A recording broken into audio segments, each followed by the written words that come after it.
8 वर्षाची मूर्ती देवकी माते समोर प्रगट झाली. देवकी रडायला लागली.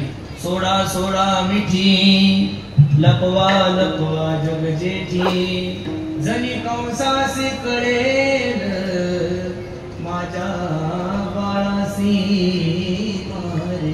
अहो 6 मुलं मारले या नराधमाने. पतिदेवा वाचव माझ्या लेकराला. देव सांगू लागला आई काळजी करू नको ग. कंस मला काय मारणार आहे त्याचं तेरस खाल्लेलं आहे मी. तू काम नको घेऊ. पण एक काम कर. नंदाचा घराला मजनी गोकुळाला माया उपजली ते हो देवी मज आली ते मनसी रक्ष पाळ हो दिव्या मोहिले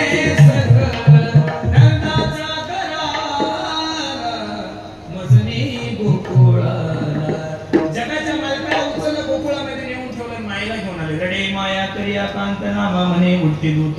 8वा जन्माला आला म्हणून कंस धावत पळत गेला. देवकी सांगते दादा तो मुलगा नसून मुलगी. मुलगी तुला काय करणार आहे. पण मारण्याची भीती अंतःकरणामध्ये असल्यामुळे तिथं 6 मारले. तिथं मारण्यासाठी घेऊन गेले. तुझा लागी वधी उपजला मजाली. कंसाचं चरित्र थोडं बाजूला ठेवू. वयाच्या 65व्या वर्षी माझ्या नंदबाबाला मुलगा झाला. गोकुळीच्या सुखांत पार नाही रेखा.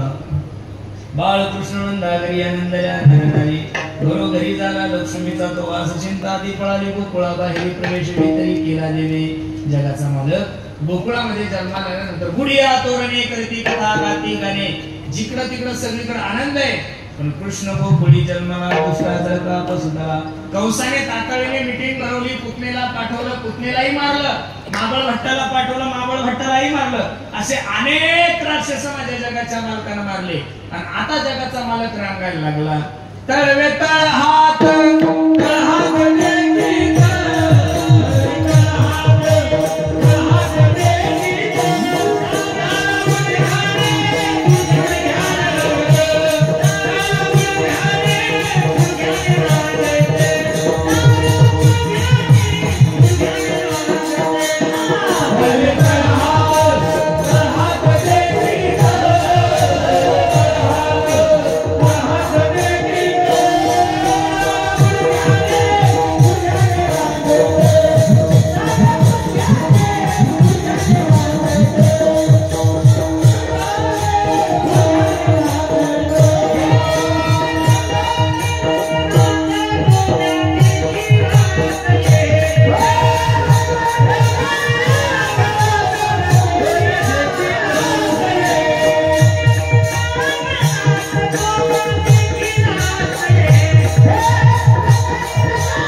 जगाचा मालक रागायला लागला. रांगता रांगता गल्ली गोळीत फिरायला लागला. सगळे पोरांना एकत्रित केलं. हे पोरांनो हे मुलांनो अरे आपल्या परिसरामध्ये एवढं दही दूध तूप लोणी असताना तुम्ही असे वाळून काय गेले. खरं सांगू का महाराज दही दूध तूप लोणी खाणारे लोकच राज्य करू शकतात. बरं कोंबड्या देशीवाले अजिबात राज्य करू शकत नाहीये. म्हणून खाण्यावर थोडं काय करा नियंत्रण ठेवा. महाराष्ट्रामध्ये 48 कलेक्टर आहेत. किती कलेक्टर आहे? 48 कलेक्टर पैकी 38 कलेक्टर तूप खाणारे. बाकीचे आडनाव चेक करा. क्रिकेट क्षेत्रामध्ये सगळ्यात मोठे क्रिकेटरांचे आडनाव चेक करा. तूप खाणारेचे. गायन क्षेत्रामध्ये सगळ्यात मोठे गायक जर कोण असेल तर तूप खाणारेचे.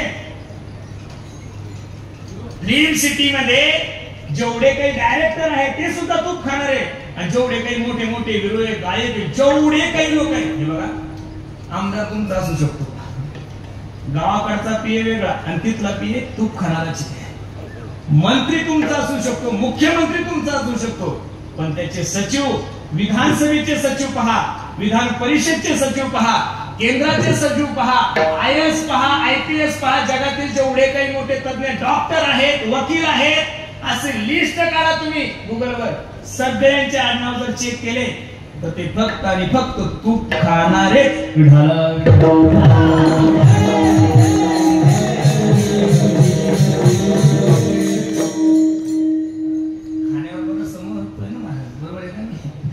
खात असताना थोडं दही दूध तूप लोणी खाल्लं पाहिजे. दररोजच्या दुपारच्या जेवणामध्ये ताप केलं म्हणजे हृदयविकाराचा झटका येत नाही असं डॉक्टर सांगतात, बरोबर आहे. दही दूध तूप खाल्लं पाहिजे. तर महाराज काय नशीब असेल महाराज आपल्या शेतकऱ्याचं, काही कळत नाही. गाई सांभाळायच्या आपण, गाई सांभाळायच्या आपण, त्यांना चारा आपण टाकायचा, त्यांना सगळं त्यांचं संगोपन आपण करायचं महाराज.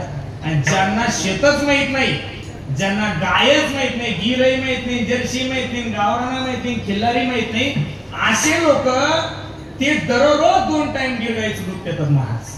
आणि आपल्याकडे 10 गाई असून आपल्या चहाला दूध नसतं. त्याला काय लागतं? काय लागतं त्याला? दूध काढायचं तुम्ही, पण खायचं कोणा ठरवायचं हे सुद्धा देवाच्या हातात आहे. आमचे बाबा मला नेहमी सांगतात, पैसा कमवायचा तू, पैसा कमवायचा तू, पण खर्च कोणी करायचं ते प्रारब्ध आमच्याकडे. विठाला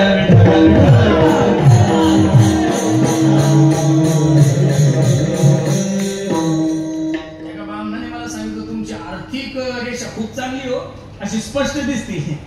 पण त्या ब्राह्मणाला मी सांगितलं, माझा 2-3 मोठे मोठे गतिरोधक आहे. माझ्याजवळ 5 लाख रुपये आले की 7 लाखाचं काम अगोदर बाबा ठरवून घेतात.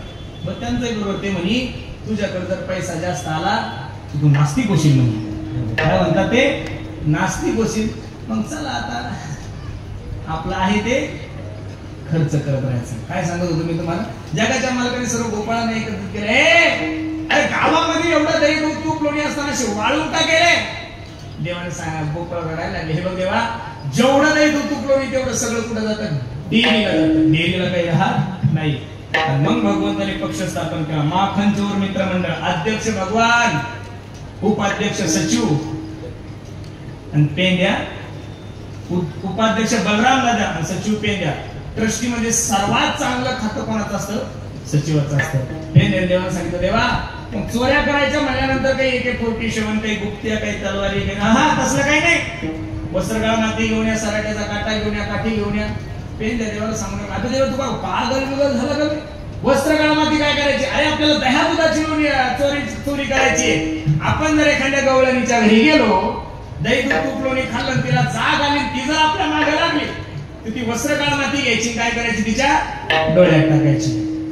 पेंड्या हुशार होता म्हणजे, देवा तुझा चष्मा घालून आली तरी हुशार होता ना पेंड्या. देव म्हणे, बघ मग सराट्याचा काटा नाही का, तो काटा टाकला की तिच्या पायात काटा मोडत, ती काटा काढूस तर आपण पळून जायची. पेंड्या देवापेक्षा हुशार होता, कारण सचिव होता ना तो. म्हणजे देवा ती जर सँडल घालून आली तर? देवाने एका वाक्यात सांगितलं, जर का पक्षाच्या विरोधात प्रचार केला तर तुझ्या मागे मी कधी ईडी लावील, आणि कधी तुझे व्हिडिओ काढील, आणि कधी तुझ्या क्लिपा काढून तुला कधी जेलमध्ये टाकल. जेवढा भेटतो तेवढा निधी खर्चायचा.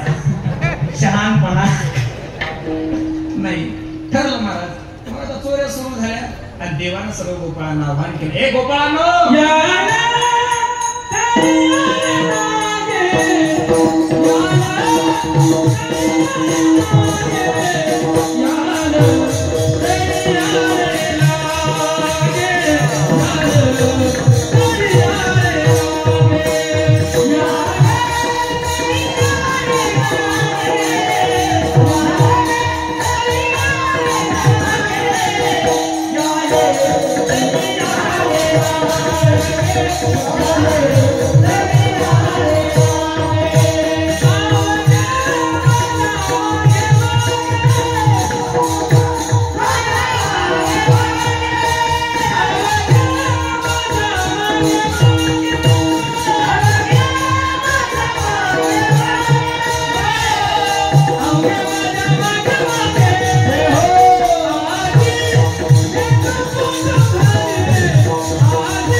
साधू तुम्हाला विनंती करत असताना साधू सांगतात ना कोणी पाया हे बाबा मी तुम्हाला पाया पडतोय विनवितो सकळ जना हे साधूचं प्रमाण आहे आणि देवाची भाषा गरज असेल तर मला काही तुमची गरज नाहीये आणि जर तुम्ही माझ्या पाठीमागे आले तर तुमच्या जीवनाचं सार्थक होऊन जाईल. एक वाक्य मी तुम्हाला सांगतो बघा बघा मानवी देहाला सुगंध जर जीवनामध्ये प्राप्त करून घ्यायचा असेल तर एक माणसानं देवाच्या मागे गेलं पाहिजे तर साधूच्या मागे.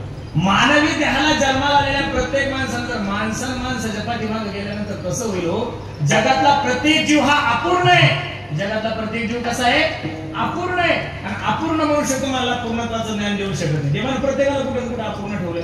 काहीला रूप दिलं तर गुण दिला नाही, काही ना रूप दिलं तर गुण दिला नाही, काही ना गुण दिलं तर रूप दिलं नाही, काही त्याला संपत्ती दिली तर शारीरिक सुख नाही, काही त्याला शारीरिक सुख चांगलं तर खायला भेटत नाही.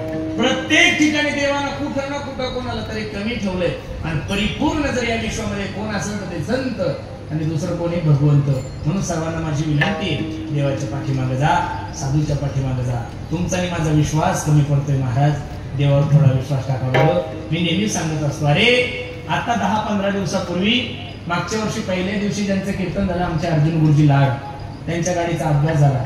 स्वामीजी गाडीचा अपघात जर तुम्ही मोबाईलवर पाहिला तर असं कोणी म्हणणारच नाही की या गाडीतलं कोणी वाचला असेल म्हणून. कोणीच म्हणणार नाही महाराज. 100%पैकी 100% फॉर्च्युनर गाडी लॉस झाली आणि गाडीतून ज्यावेळेस गुरुजींना आणि ड्रायव्हरांना एका सेवकाला काढलं जसं मनुष्य झोपीतून उठतो ना महाराज तसं गुरुजी बाहेर आले होते. ही कशाची किमी आहे माहिती का महाराज. भारतानंद स्वामी सारख्या महात्म्याची सेवा घडती आहे त्यांच्याकडून.